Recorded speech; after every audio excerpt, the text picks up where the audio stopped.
L'Antarctique était autrefois un continent vert et florissant, mais il y a 23 millions d'années, il s'est transformé en forêt de glace. Depuis 15 millions d'années, il est recouvert d'une épaisse couche de glace. Et sa formation géologique unique passionne chercheurs et explorateurs. Forêt en Antarctique, c'est comme ouvrir une capsule temporelle de notre planète. On y trouve des trucs vraiment étranges. Certains remontent à des millions d'années et d'autres ont été enterrés récemment, découvrant les 10 choses les plus mystérieuses trouvées dans la glace en Antarctique.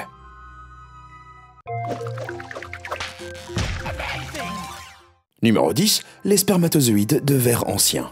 En 2015, des chercheurs ont analysé des échantillons de sol gelé collectés en Antarctique et découvert quelque chose de totalement inattendu. En utilisant un microscope électronique à balayage, ils ont décrit une sorte de réseau de câbles entrelacés dans la paroi d'un cocon. Il n'a pas fallu longtemps pour qu'ils découvrent qu'il s'agissait en fait des restes fossilisés d'anciens spermatozoïdes d'Annelide clitellés, ou de ce qu'on appelle des vers de terre, sangsues et leurs proches parents. Les tests ont montré que l'échantillon avait plus de 50 millions d'années. Mais le plus surprenant, c'était la similitude du sperme avec celui des espèces actuelles de vers ressemblant à des sangsues appelées Branchiobdelida.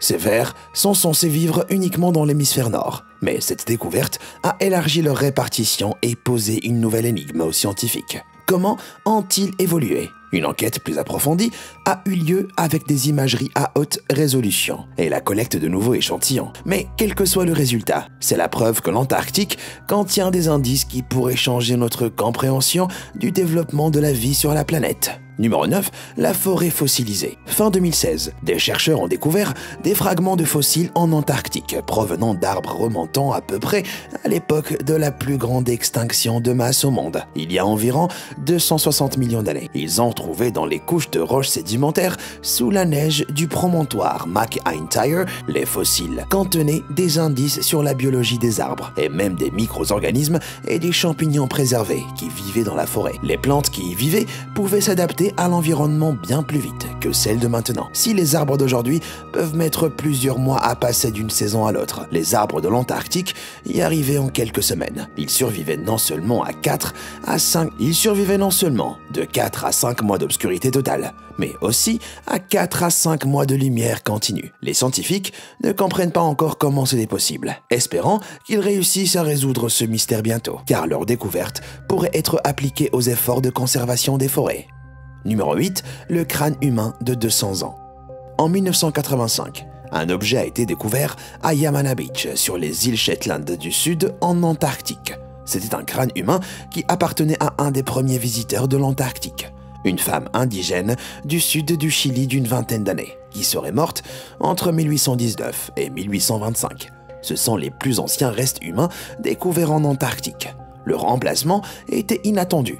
Le crâne a été retrouvé, avec des parties du fémur, près d'un camp de chasseurs de phoques du début du 19e siècle. On n'a jamais entendu parler de femmes chasseurs de phoques à l'époque, et rien n'explique pourquoi une jeune femme serait venue en Antarctique. Les ossements jouent aussi un rôle géopolitique, quand le système du traité sur l'Antarctique sera révisé en 2048. Les garanties environnementales qui le protègent seront repensées. Des découvertes comme celle-ci peuvent aider à présenter de meilleurs arguments en faveur de la conservation, tout en permettant à un pays comme le Chili d'avoir plus de poids dans les négociations. On pense que le crâne vieux de 200 ans correspond au premier débarquement connu en Antarctique. Mais le mystère demeure. Numéro 7, le tracteur pneumatique de Mawson.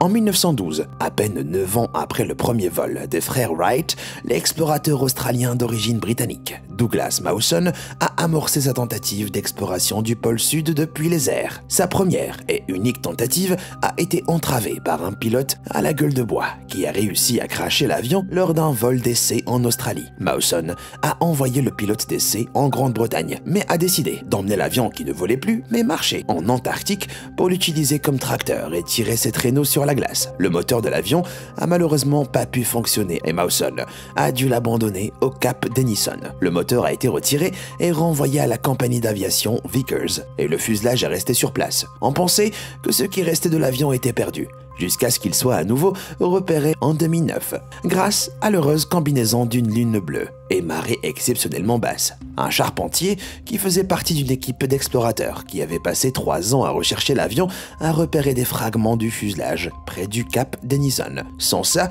les restes de l'avion auraient peut-être jamais été retrouvés et une partie importante des débuts de l'exploration de l'Antarctique aurait été perdue. Numéro 6, les cascades de sang. Un des sites les plus étranges de l'Antarctique a été découvert pour la première fois en 1911. L'endroit s'appelle Blood Falls. Un liquide rouge émerge de l'embouchure du glacier Taylor sur le côté est du continent et attaché la glace qui l'entoure. La cause de ce phénomène a déconcerté les scientifiques depuis le début et on a longtemps pensé que c'était le résultat de la décoloration de l'eau par les algues. Récemment, des chercheurs ont annoncé qu'ils avaient identifié la vraie cause en utilisant une méthode appelée sondage par échoradio. Ils ont pu observer le terrain sous le glacier et remonter la rivière de Saumur sursaturée jusqu'à sa source. Il faut environ 1,5 million d'années à l'eau pour se frayer un chemin à travers le glacier et émerger dans les Blood Falls. Et cette eau provient d'un lac de Saumur rempli de fer provenant de la roche sous-jacente. L'eau sous haute pression est alors poussée par le bas et lorsqu'elle entre en contact avec l'oxygène plus près de la surface, le fer s'oxyde et prend cette teinte de rouge-rouille. Numéro 5, l'épave du Pégase. Le 8 octobre 1970, un avion C-121 Lockheed survolait l'Antarctique, luttait contre une violente tempête, mais devait continuer car ils n'avaient pas assez de carburant pour retourner aux Nouvelle-Zélande. La tempête s'est aggravée, frappant l'avion et arrachant de gros morceaux de son extérieur. Le Pégase a commencé à tomber du ciel et s'est finalement écrasé sur la glace en dessous. Il y avait 80 personnes à bord de l'avion. Mais le vrai mystère de cet accident, c'est qu'elles ont toutes survécu et ont réussi à finir leur recherche après avoir été secourues. Si jamais vous allez à la station McMurdo, vous pouvez toujours trouver le Pegasus à côté d'une piste qui porte son nom, recouverte de couches de glace et de neige. Les images sont un rappel frappant des dangers de l'exploration et de la recherche en Antarctique. Et elles n'auraient pas été possibles sans les hommes et les femmes intrépides qui se donnent pour mission d'en savoir plus sur ces régions à peine habitables. Numéro 4, des créatures anciennes. Lors d'une exploration en 2018 d'un lac sous-glaciaire à environ 600 km du pôle sud dans l'Antarctique occidental, une équipe a fait une découverte étonnante. Le lac Mersey est resté intact pendant des milliers d'années et avait été vu auparavant que sur des images créées à partir de balayages laser de la région. Situé sous 1067 mètres de glace, il couvre une superficie d'environ 160 km² et il a fallu 2 jours de forage avec une foreuse à eau chaude à haute pression pour y accéder. Des échantillons ont été sortis, testés et se sont avérés contenir des choses surprenantes. Déjà, l'eau avait assez d'oxygène pour nourrir les animaux aquatiques et un grand nombre de bactéries ont été trouvées. Plus important, les restes de petites créatures anciennes ont été découvertes, notamment un tardigrade, des crustacés, des coquillages de diatomées et ce que l'on pense être un type de champignon. Toutes n'étaient pas des créatures aquatiques. Elles auraient prospéré dans la chaîne de montagnes voisines pendant les périodes plus chaudes, des 120 000 dernières années, et ont été emportées vers le lac. Ces découvertes nous donnent de nouvelles informations sur la vie à cette époque et sur la façon dont ces créatures ont survécu dans ces conditions extrêmes. Numéro 3, les météorites et ALH 84001. L'Antarctique couvre une vaste zone et grâce à la couleur de son terrain, repérer les choses qui sortent de l'ordinaire est facile. Ça en fait un endroit idéal pour trouver des roches tombées de l'espace.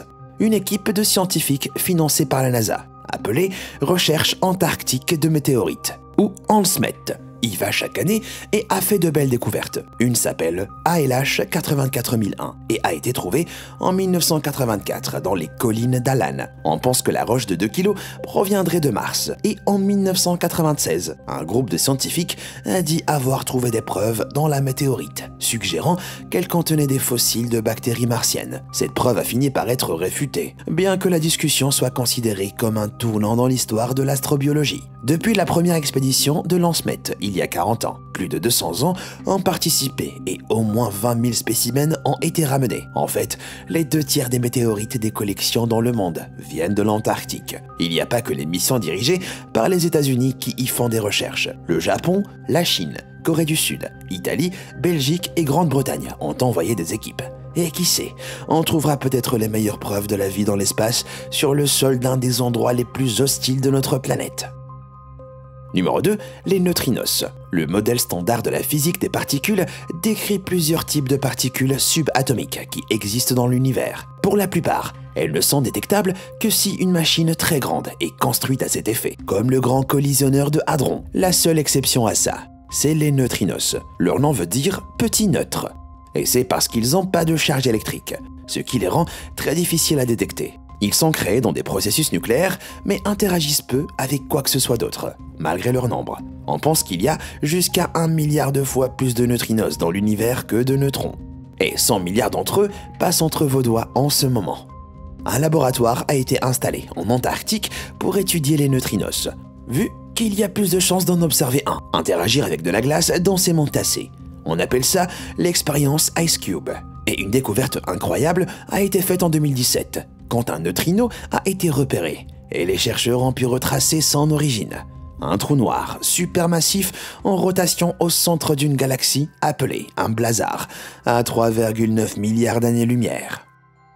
Numéro 1, l'anomalie de la gravité de la Terre de Wilkes. Un objet mystérieux s'étendant sur 240 km de large et environ 800 mètres de profondeur a été trouvé sous la région de Wilkes Land, en Antarctique. Son existence a été supposée pour la première fois en 1962, en raison de lectures sismiques et gravimétriques inhabituelles dans la région. En 2006, il a été démontré qu'il était entouré par un cratère plus large de 480 km. Si certains pensent que c'est une base militaire secrète ou un site d'atterrissage d'OVNI, la vraie cause pourrait être plus étonnante.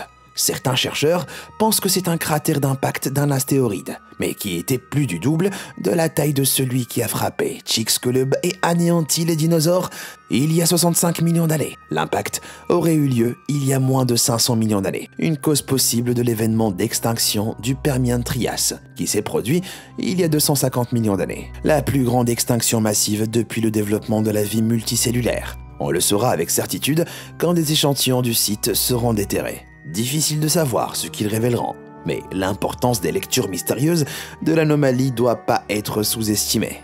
Avec une si grande zone couverte de glace, sans aucun doute, il y a encore plus à découvrir sur l'Antarctique. À votre avis, qu'est-ce qu'on peut encore trouver dans la glace? Dites-moi ce que vous pensez dans les commentaires. Merci d'avoir regardé et comme toujours, à bientôt.